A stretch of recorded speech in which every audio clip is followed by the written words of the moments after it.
Hello, everyone. Happy Wednesday. I bet you are excited for the fact that this means we're here with Ricky Williams again. We'll be getting Ricky to do as many episodes as we can. He may get tired of us. But, Ricky, Yes. how's your day going? I heard you're in a My days, Venus-Pluto transit.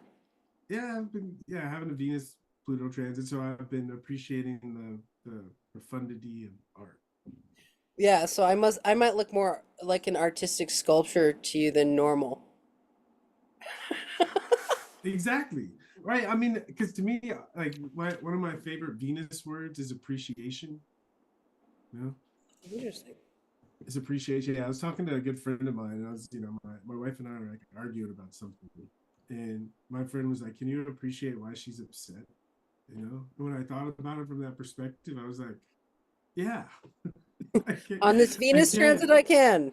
I can, yeah." Yeah. But in that appreciation, like a lot of this tension and the stress and all that stuff, it kind of started to melt away. It was cool. Nice. Yeah, Venus transits can help. People always kind of perseverate on hard transits, and I'm like, Venus comes on through too, it helps. Okay, so we have an episode today where I'm gonna focus. Well, first of all, I have to ask your permission for something. Mm-hmm. Okay, I want to have permission to say the word black. And you need my permission? I just want to know, look how much black I'm wearing for our show. I mean, like, can you believe how much black? But I know it's not the same as when I say a black man walked into a bar. Like, do I have to say an African American man walked into a bar, or can I say a black man?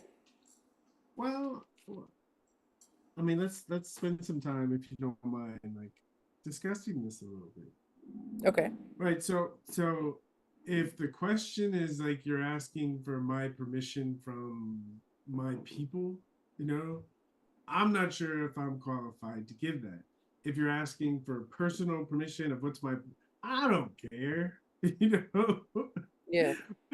I, It seems if you kind of wanted to call me, contrived. if you wanted to call me the N word, like I'd laugh. So Yeah. to me, it's like words can be powerful, but the power that words have, a lot of it, most of it, is the power we give the words.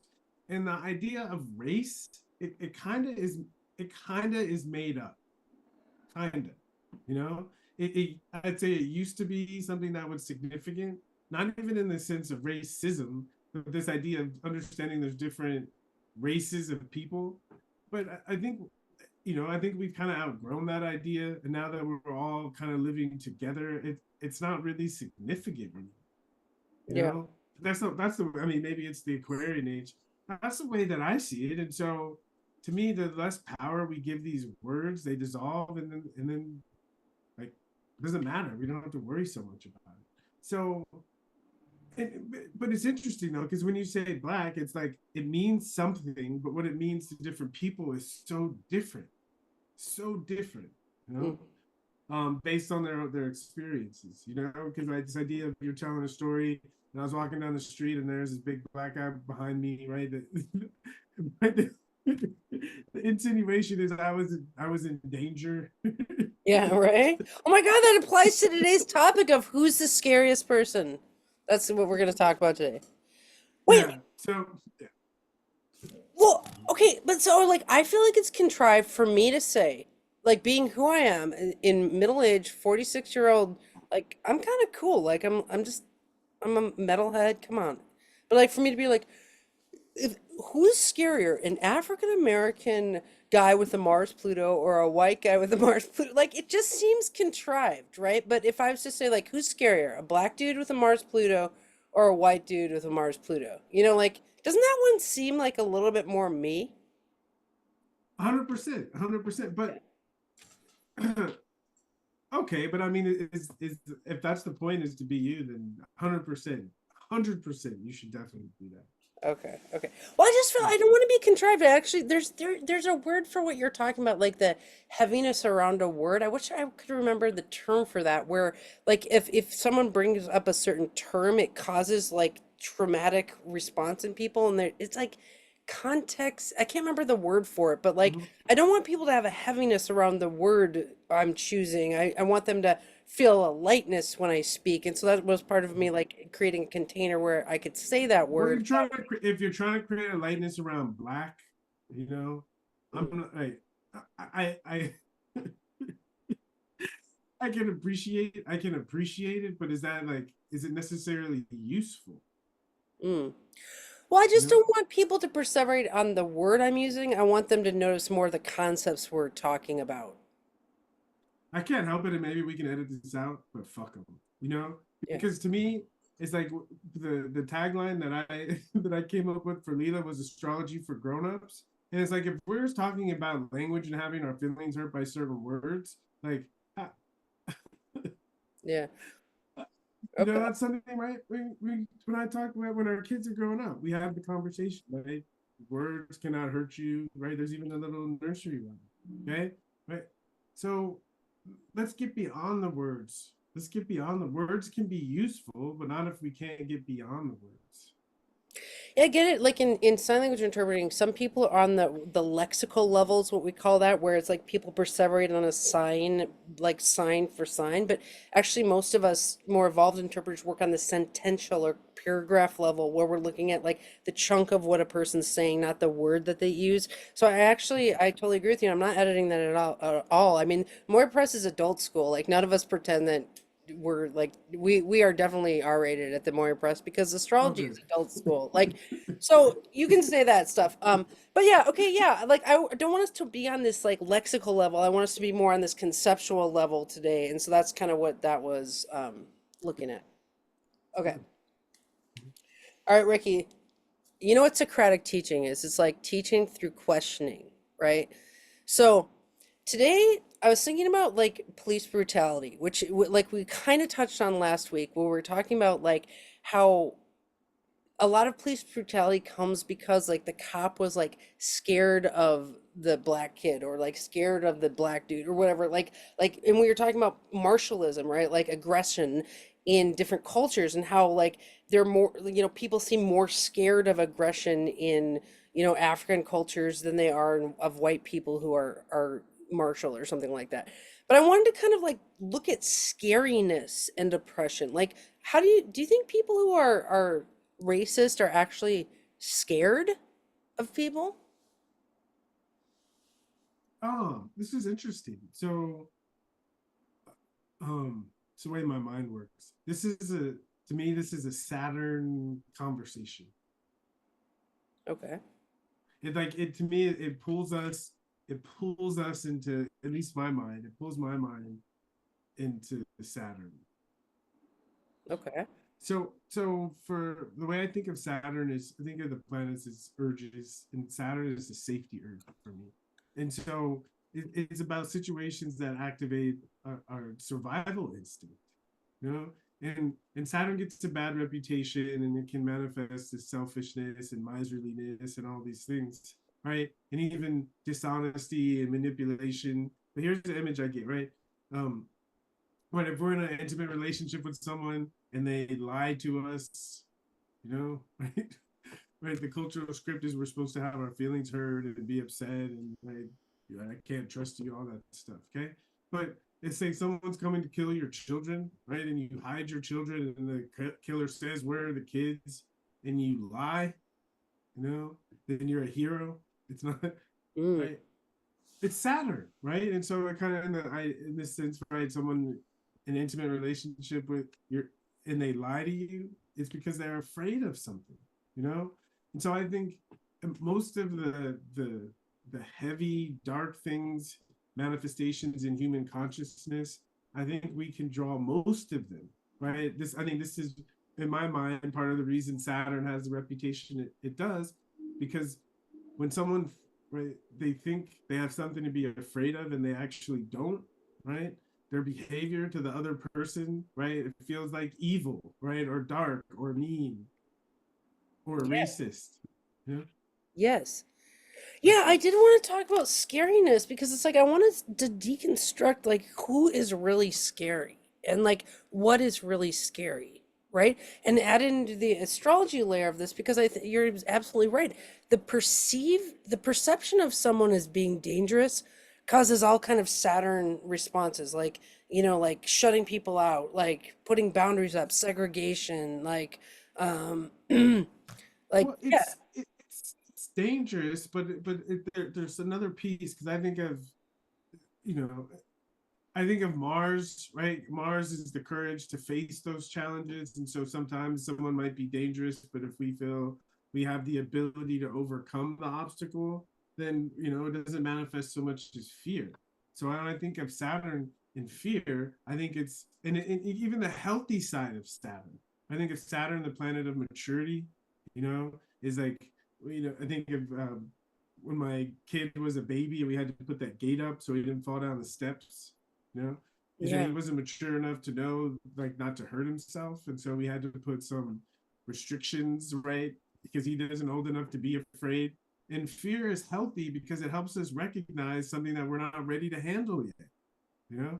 interesting. And so fear in this way, dangerous comes when there's something we don't think we have the ability, some challenge we don't think we have the ability to meet. And so defending, protecting, hiding, lying, running, whatever we have to do to make ourselves feel safe becomes the number one priority. It becomes like the only thing that we see. Hmm. I love what you're saying there. Like a mature response to danger is to make oneself safe, from what you're saying, which is like a Saturn thing. Like, laws are put in place so people don't drive fast, or, like, so like Saturn can be like laws or sanctions or things like that. So like structures are put in place to keep us safe. Yes. And we have to remember that we're in a human body, and so we have to keep ourselves safe in order to keep surviving. So I like that. Like a healthy amount of fear is maturity, right? Yes. To know what, but it's like, we call it caution, right? The awareness to know what you can and cannot handle. Mm, Right, like too much Saturn, people take on more than they can, right? They overestimate what they can handle and it breaks their back, right? mm, Not enough Saturn, right? People don't take on enough, and so they don't do shit, you know. And interesting. so, but also part of the Saturn maturity thing, right? And this is where I think another dark side comes. Right, I think of the gate for little soul, so he doesn't fall down the steps. Okay, imagine he's 5, right, and the gate is still up. And Ah, we've convinced him that he does not, right? He's not, he doesn't have the ability to go up and down the steps when, of course, he does. Okay. And so this is a way right, that we are trained to be afraid of things because once the fear thing is activated, right? Anything we do is morally justified. hmm, fascinating. So yeah, like an unhealthy like it makes me think of the mom who like won't let the kid go out and the kid's like grown. You know what I mean? And it's like that is Yes. not safe either because that mom's Yes. gonna get punched, Like Right. But the kid's gonna underestimate their ability, right? They're gonna think there's challenges that they can't take on that they actually can. interesting. Right. And they're gonna have like real reasons and justifications, right? Why to avoid taking on challenges. Right. I love this first part of our episode today of like, an unhealthy response to fear is oppressive in any situation. You know what I mean? It's like not just with race. It's like, if you make your kid ride in a booster seat when they're like 10, like you're oppressing them. I'm sorry. Like Yes. they're supposed to be out of that thing at 4 or whatever. So, Exactly. okay. Okay, so let's now talk about scariness as well, because I think there's this idea that, like you were saying, like a lot of black dudes live on the football field because it's like they get, people say like, okay, aggression in this culture, we're gonna put you on the football field with other like scary dudes so you can jump on each other or whatever. Wait, as a football player, were you scared? Well, of course. But part of fear is like, we eat fear for breakfast, you know? It's like part of the whole system is we create environment that transforms fear into accomplishment. I think sports, especially football, obviously a celebration of Mars, but it's a celebration of discord. Yeah. Because if a game is easy, people are bored, right? The tight games that go back and forth, or somebody gets knocked out, right? That's what everyone that's what everyone gets excited about. So it's I think kind of the same way in Rome, right, the Colosseum and the games serve, right? It's a way for culturally to express these dangerous kinds of things. Interesting. I love that we eat fear for breakfast. I feel like, yeah, people with maybe strong Marses, like you were saying, have the bravery to break through fears, and like that like aggression urge from within makes you, be like braver than the next guy or whatever.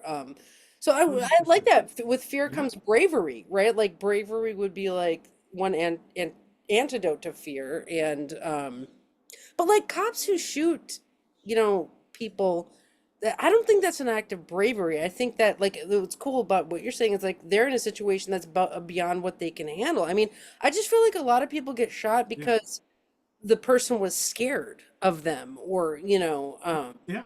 Huh? I don't know.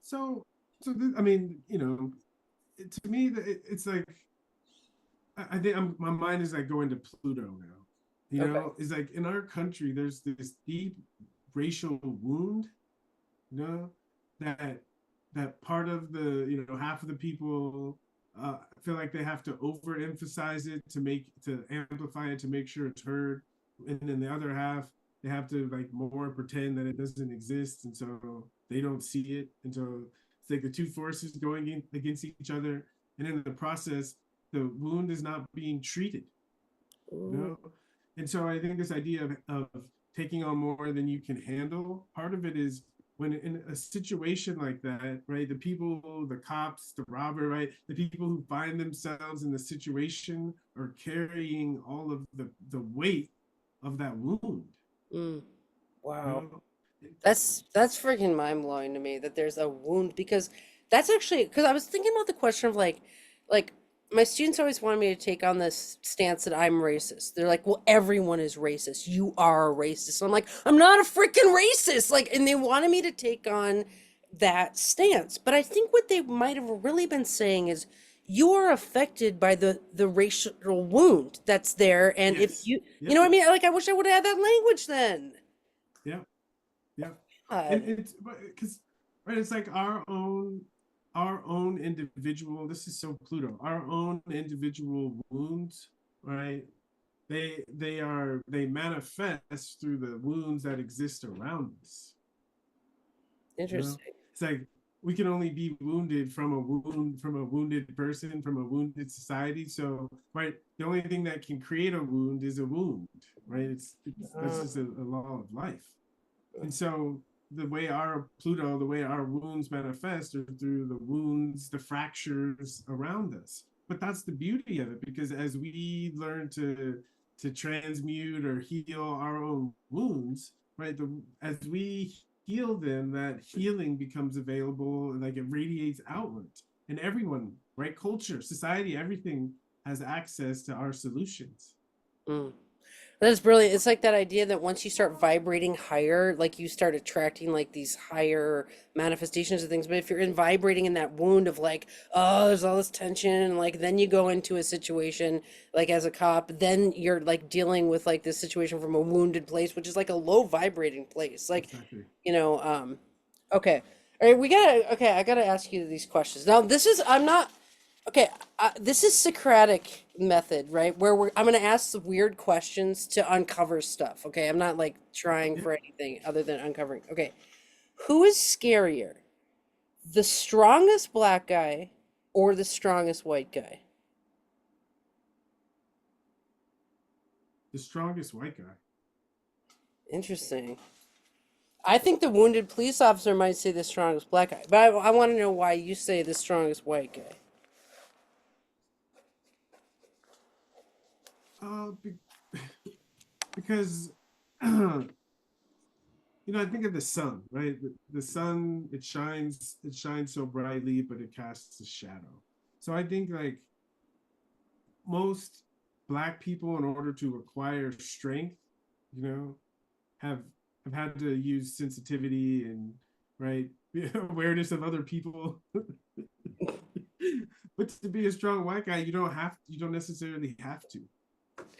Yeah, because like You know? systemically, So white guys are in power, right? So it's like they are scared because they don't have to like they maybe not are working their way up, they're already up there or something like that. Yes. Uh-huh. Yeah. So there's just a blind spot, right? Things that they just might not be aware of because they just never had to have experience, you know. And so I think the someone who has a bigger blind spot to me is the person that's most dangerous because behavior will come out of them that they don't take responsibility for, and that to me that's scary. Oh my God, that's brilliant. So you're saying that whoever it is, if they have blind spots about their personality or their psyche or their person or whatever, they don't know their chart perhaps, like that's the scarier guy. Like doesn't matter what That's they the look like. scariest person to me, 100%. That's the scary. But and you can, but it matters what the chart looks like. You know, if there's a lot of Mars, Pluto, Uranus, and the person is not aware of it, and I talk to them about it, and they are talking, they're blaming the president or the they're blaming other people. You know, then I'm like, I'm run, run, run. You know, That's what I think too, is the guy who doesn't know his chart is the scariest one because yeah. like you're blaming everyone. Okay. So Well, it's who doesn't know their chart, and then when I bring it up, they don't see it because some people don't know their chart because they've never been exposed to it. But when you talk to them about it, you know they're nodding their head and they're like they're getting it, you know. But the people that I'm saying that are like, oh, that sounds like my wife, or that sounds like my dad, or that sounds like my. Then I'm like, okay, I'll see you you're the later. deflector, you're the scary deflector. Well, yeah, it's like I It's think not, culture. it's Go ahead. not, it's not gonna go well. Yeah. Well, I think I was culturally. saying, but in that situation, it's not gonna go well. Yeah, no, that's true. That's true. Well, I think culturally, like with the othering of Sorry, go ahead. people, it's like, because white people are in power and culture in a lot of ways. Like we think of like the strongest black man in the world as like the scariest because he's like the other to us, right? Like, and so I feel like in culture, whether it be Yeah. like gangsters or whoever is like a really strong, African representation is like people get scared of that, but it's like that must be the other thing because like you're scared of the white guy and then the Yeah. white guys are scared of the black guy, right? Like, is that a Yeah. thing? Mhm. Well, it is a thing because right, it's like the nature of the other is you don't know. So there's a lot of this is why I think race divides, right? Because we can go to our otherness, our experiences and our skin color and all that stuff, or we can go to this is why I love astrology. We can go to something that's deeper than our otherness, or we can approach otherness from a deeper perspective of realizing, you know, uh, moon square Pluto, right? Is that I can talk to a white guy who has moon square Pluto and we can talk about the type of women we attract, right? They might look different, come from different backgrounds, right? Different experiences, but we're going to have a conversation where we take wounding experiences that we both have had with women and we're going to laugh about them, right? Ooh, Interesting. right. It's an equalizer. Yeah. Well, that's what I find too. Like astrology can get through all kinds of divides. Like if you have a good composite chart with somebody, doesn't matter what culture they're from, the two of you will have like an auric compatibility, and that can, I mean, that's its own thing. Okay, so okay, Just one thing about that, I just to throw it in there, isn't it? It's my kind of my blind spot, my naivete is my daughter just started her freshman year in college, and so I drove down to to say hi to her and hang out with her for an afternoon, and she's already like within a week she already met a boy, you know, and and so she wanted me to meet him really quickly, and so I met him, and we're talking and she whips out her astrology app and she's like, look, and she's showing me his chart and her chart, and I was blown away because in my mind for some reason I didn't allow the connection to be made the that a couple of days, guys, she's 18, she meets this kid, and I look at their synastry, and it's like, whoa, it like it hit me. It was powerful. it was good. It was it, it was when I say good, bad, it's more of her being clear of what she is looking for and finding someone who can deliver.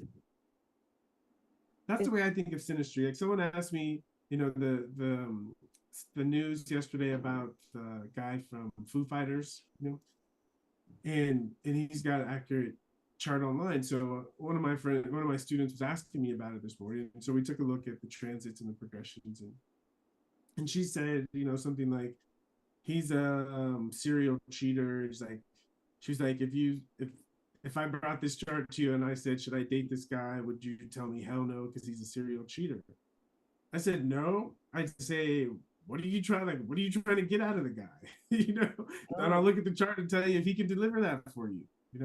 interesting. Yeah, like I do that a lot with my students too, or my clients, where it's like with relationships, it's like, what are you trying to manifest? Like, because you can have a relationship that's really good sexually, but there can also be one that's really good mentally. Like you might, like there's a million things you can manifest in a relationship. You could write a book together. You could, like, so I think, yeah, that is a question of like, what do I want from a relationship in general? And then, you know. It's Or you funny can how take it we the other got way him. where you look at what's there and see what might grow. So, Yeah. Well, of course, right? But even what might grow, if you don't want what might grow, and people have gotten relationships grow into stuff that they don't really want to grow, right? That's when things go bad, and they're like, "Why am I here?" You know.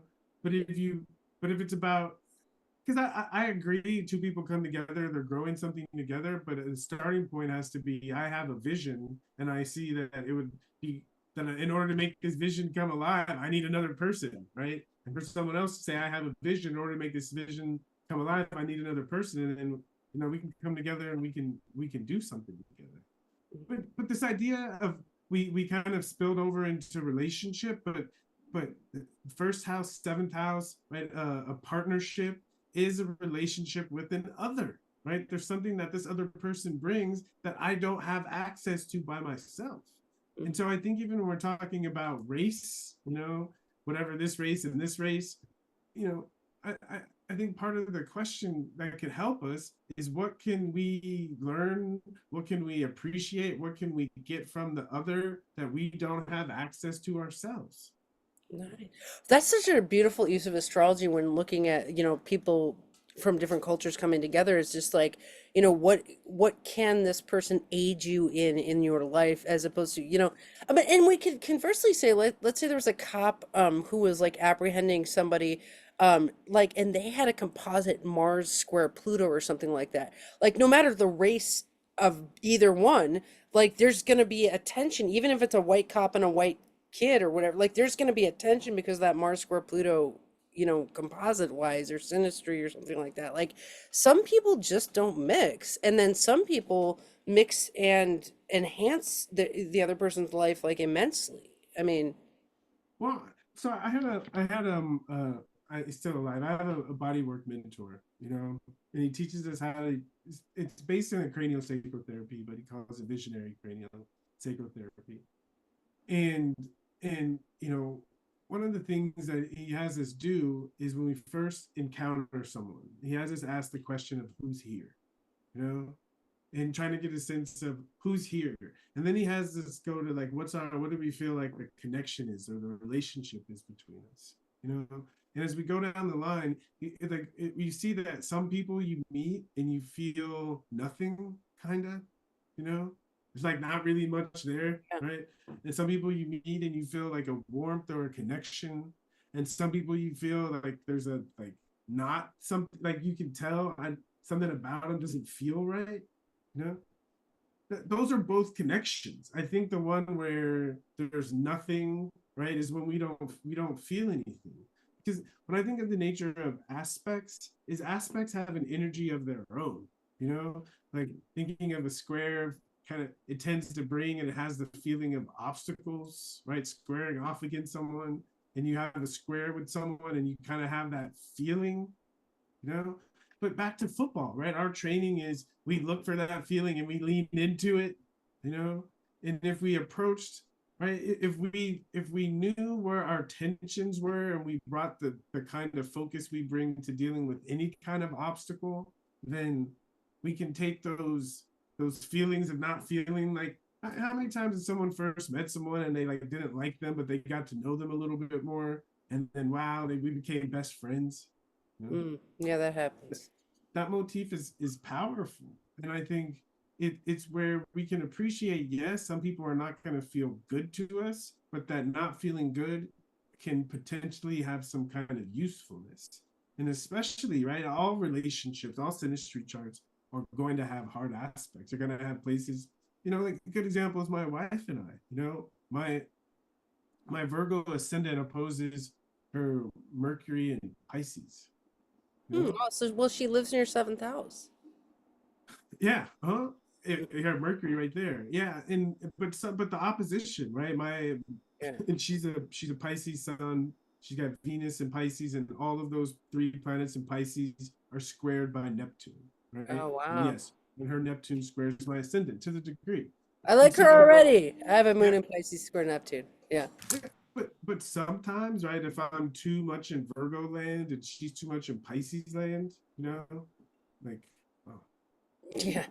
Oh my God, I have to like I have to like take deep breaths, and repeat my mantras. well, you know what? My boyfriend's a Virgo rising, and I'm a Pisces moon living in his seventh house as well. And like, okay, I have this problem with Virgos all the time where I'm like, I don't take critiques from Virgos. Like, this is Yes. like a thing, and like, and then I've learned to do this thing I call critique parody. When they critique me, I was like, oh, are we doing critiques? Are you ready for your critique? And like, dude, but I attract Virgos like hotcakes. Like, I don't know what it is. Like, wait, so. Yes.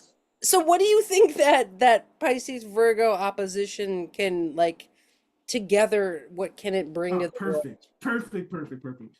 All right, that's why I say if I'm not careful, like if I'm away and I come back, it's tough. But an example, okay, so we're working we're creating a merch section on the website, you know, and and so she'll spend all day in Pisces land like coming up with the designs, you know, and then she'll send them over to me, right? And I have to realize that if I'm right too critical about them, then it doesn't work, right? But because she just allows herself to go to Pisces land, she just passes them over to me and she says, whatever you want to keep, whatever you don't. And then I'll send it back and then she'll do the work and it'll just go back and forth. And she appreciates because, my like attention to detail about the astrological energies, she's a Capricorn moon, Cap rising, so she does have an appreciation that she wants it to be like real and practical, and so it's like I think because she has that Earth moon, right? There's a place for my Virgo, and as long as I come at it through that way, it works, you Yeah. know. But when it just becomes nitpicky because I'm in a mood and I don't like it, then it doesn't work. But if I can go to nitpicky, how can we make this more accurate, more practical, more useful, stand the test of time, then she's like, oh, she's all in. Yeah. I love that. I love that idea because like Pisces and Virgo does it tosses back like like visioning, which would be Pisces, like what's the vibe, what's the vision, what's the picture we're going for, and then Virgo's like these specifics work, these things don't. Then we can go back to the visioning and like actually together they are like even if you take healing and health from a Pisces Virgo standpoint, like the Virgo can go into the body and heal something like a surgeon or a doctor are often Virgos, like or even massage therapists they go in they like heal the body and then the Pisces comes in with the spirit and like Mm-hmm. together they're really strong. Yes. Yes. Yeah. Like a conversation we had, and we were right on the edge. And she's good. She's got Mars in the seventh house. So I can be like rough and pointy, and she doesn't kind of sometimes doesn't notice so much, where my first wife, it was like the opposite. Yeah. So I can be a little too rough. That's what I was saying last week. I can be a little too rough and it doesn't turn into a big blow up, you know, Yeah. right? It gives me a little bit of space to catch myself and pull back a little bit. And Yeah. so that helps. But like we're having a conversation and she had this beautiful, huge vision.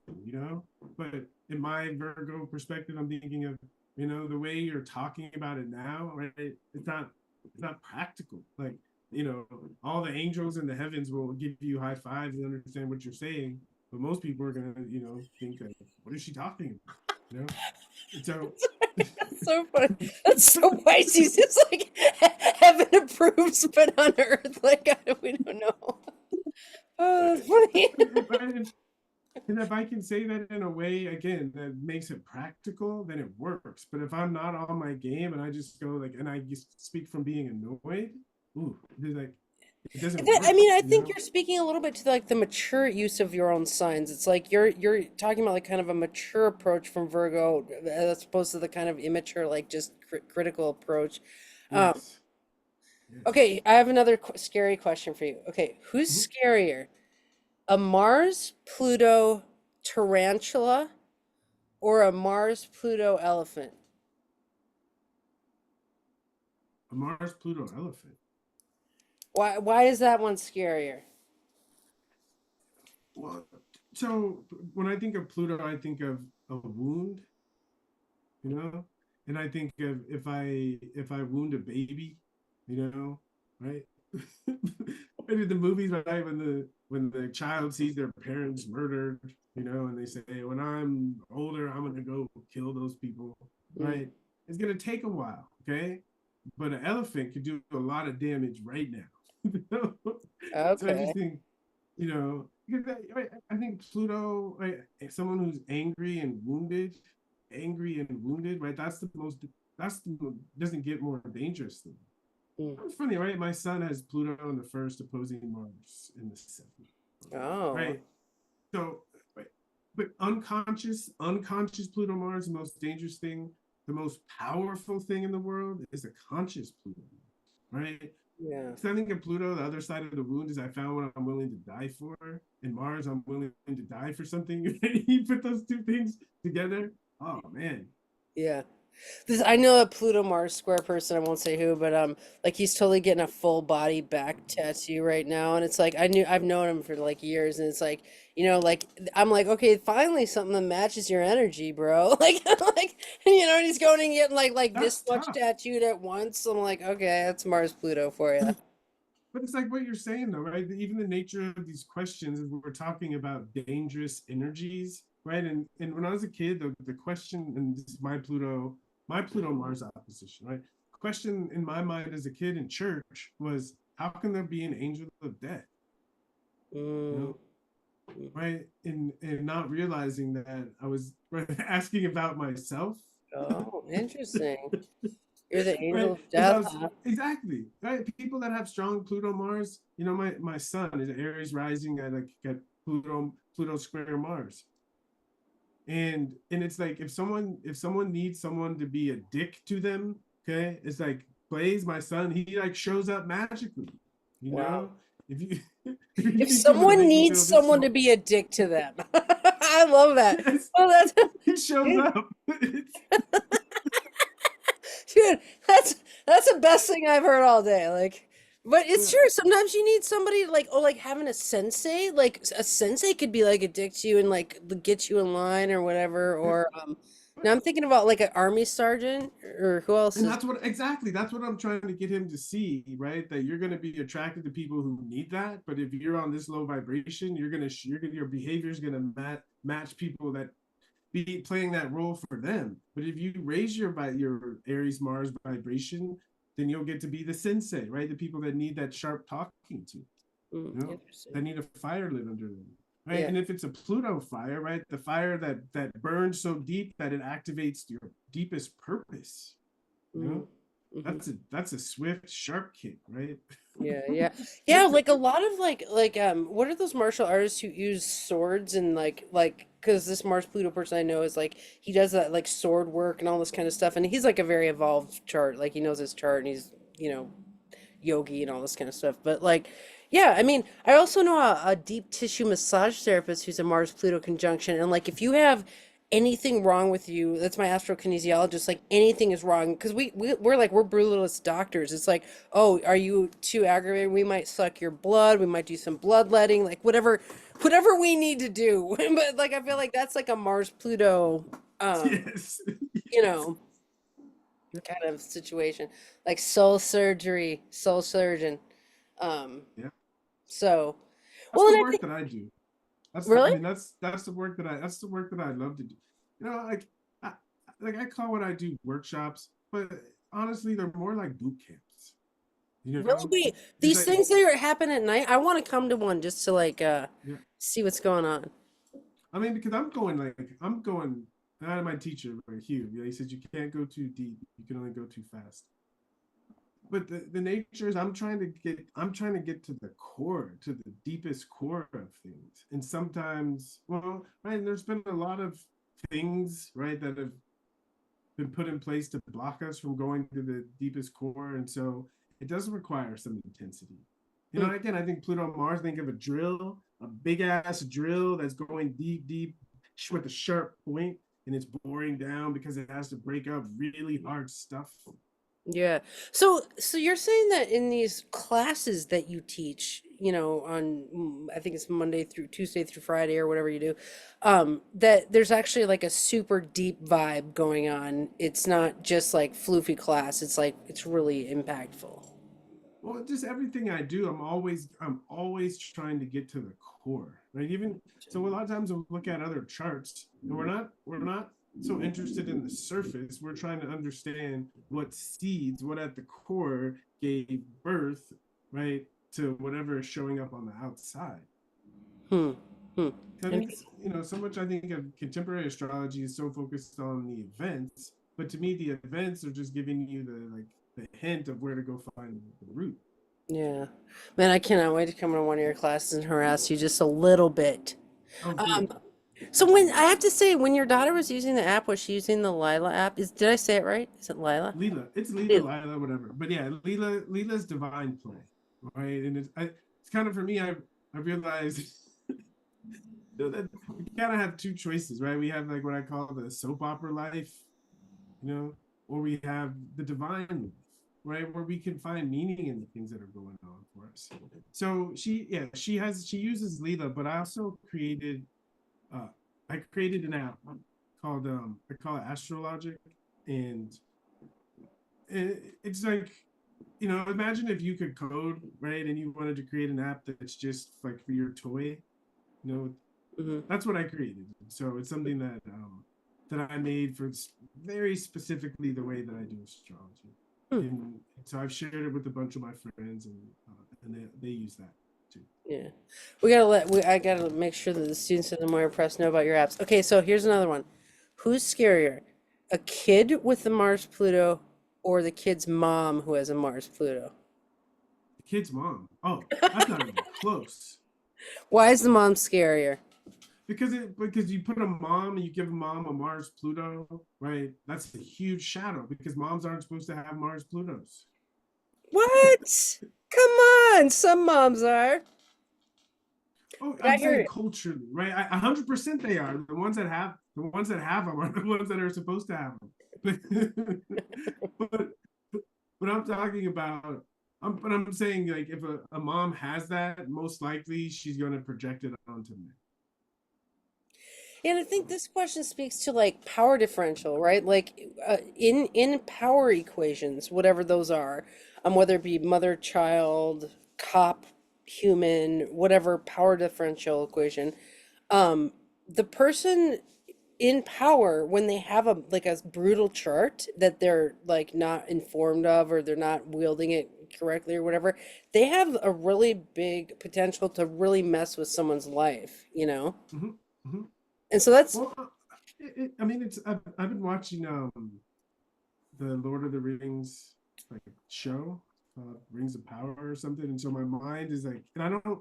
It's funny, I haven't watched anything really. I've watched a little bit of the Game of Thrones stuff, but I haven't watched a whole lot in years. But just this past week, Venus, right? I started watching, damn Venus. I started watching this show, and like, and I'm really appreciating the value of of fantasy, you know, because it helps us like there's core themes that we can all recognize and resonate with and connect to, but the fantasy it takes us away from our everyday concerns temporarily to really like feel it and like for it to like nourish us, and then we stop binging and we come back to life, and hopefully some of what was communicated, it still survives in us, and we can start to incorporate it into use it as insight to better understand what's going on in our own lives, because whatever themes were speaking to us and what we were watching are just resonant with some kind of theme that's going on in our lives at the current time. hmm Yeah.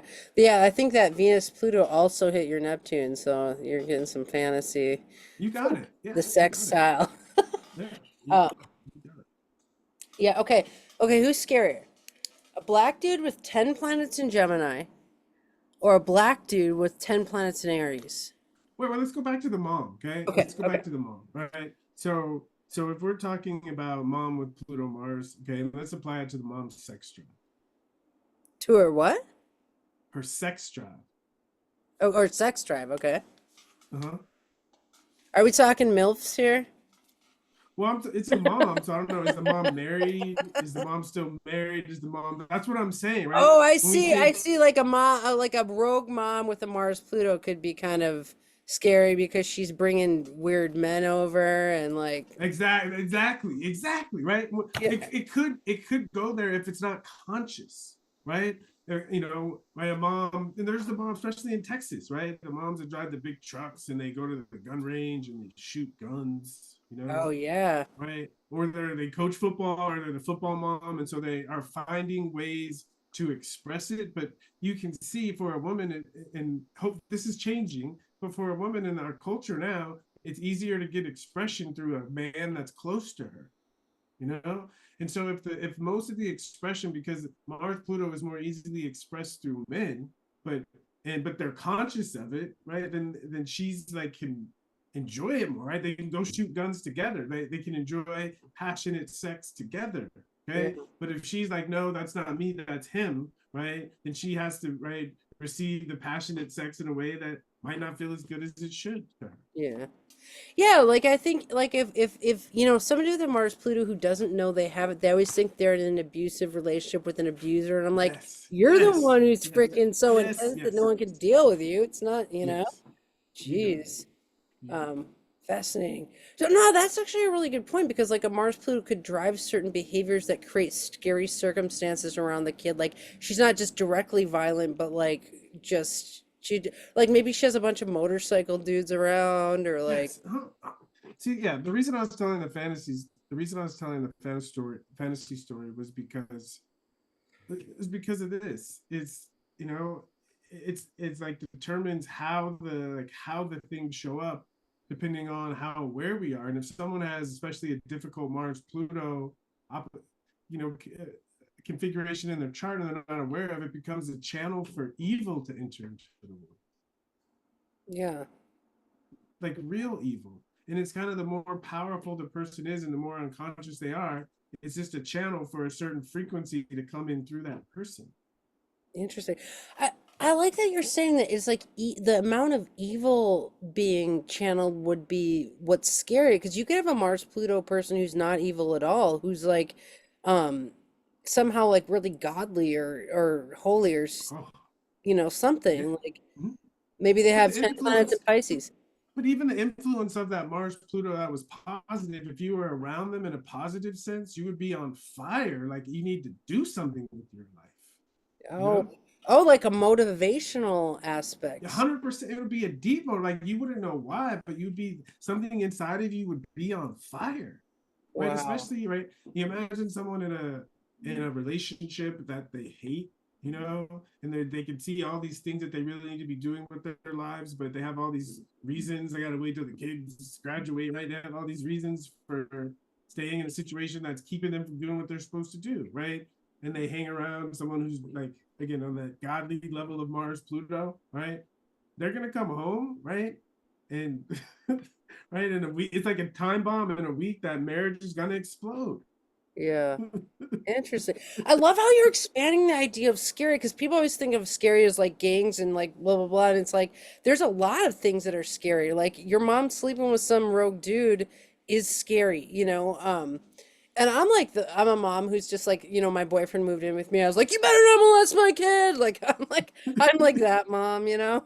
But like but not every mom is that protected. I mean, I don't know. We want to, you know, But see, that's a conscious Pluto Mars mom, yeah. right? Knowing that those energies are around her, and it's her job to say something to make sure that they don't affect the people that she cares about. Yeah, that's true. Yeah, I guess that could be a bodyguard mom. Yep, Oh, You know? that's a great expression. Yeah. Yeah, like she could be the mom who shows up when someone's bullying someone on the playground and just like scare them all, you know? Yep. Yeah, so I Mhm. guess it's like kind of a conscious use of the energy or where you point it or what you do with it. I had a Mars mom.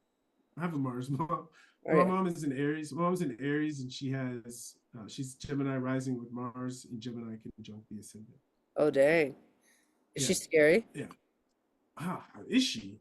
I'm telling you, there's a point. Like, I was 27. Again, I'm big, big scary guy. I was 27, and we had a really tense day. Like we were going at it, and she was taking me to the airport. I was going somewhere. She taking me to the airport, and like she got like she went in, like she went red, right?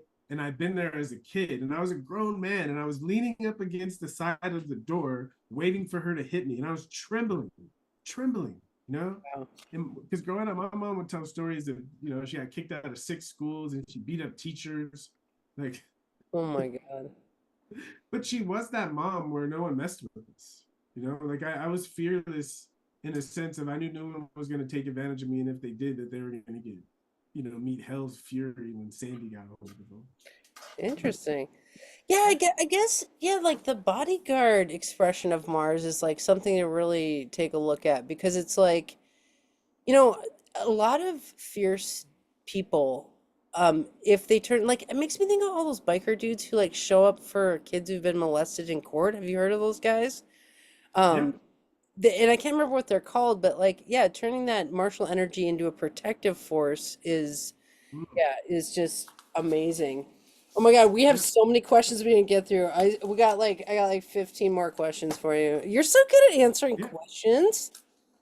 What? Oh, I love doing it. I love Dude, doing is it. it fun to be grilled?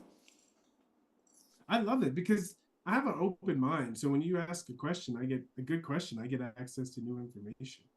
Yeah. Yeah, humans are kind of like you can activate them, you know. It's my job to activate you between 2 and 3 on Wednesdays. And then we can Amen. all watch you go. All right, well, we got 3 minutes. Anything you want to talk about? Wow, What's going that's on great. at school? Or tell me, talk to me. What's going on at school? Yeah, at your school. What is going on this week? You know, it's I really try to honor my Gemini nature, and whatever is coming up for me, whatever I notice, whatever connections I'm making, that's what's up that week. Ah, interesting. And so I still feel like I'm on the art tip, to the point I think what we're gonna talk about this week is um 5 movies, right? Have the students find 5 movies that have moved them the most in their lives, you know, Nice. and then going back and looking at the transits and progressions of when they first remember meeting the movie, um, and then also looking for themes resonant in the movie that are also resonant in their chart. Interesting. So I have a proposal for you. I looked at your website and I looked, okay, so your classes are $25, right? Mm-hmm.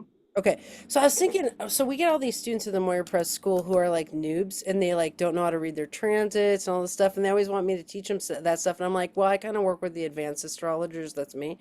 I was thinking maybe we could send our Yeah, noobs over to you, I'd love to take them. and you Yeah, can teach them how to watch transits and stuff like that. And then, yeah, okay, so because that's your, I I'd think love that's your that. Thursday class, or there's, I'm It's wondering. Wednesday. It's today. Yeah, Oh, it's Wednesday. today. Okay, and your Yeah. classes, are they all at 5:30, Mm, or does it switch six every? 5:30. No, it switches Okay. again. It's like different. I try to stay consistent on like Tuesdays. I try to stay consistent each day, but different days, different times. Yeah. Nice. Oh, well, Ricky, I loved our hour together. Yeah, it flew by. It was great. I love our composite chart. Yeah, I'll have to look at it one day. Yeah, you will, and you will be shocked and amazed at what we're gonna grow together. Yeah, I'm in. Yeah. All right, Ricky. Well, thanks so much, and I'll see you next week. Okay, see you next week. All right. Bye.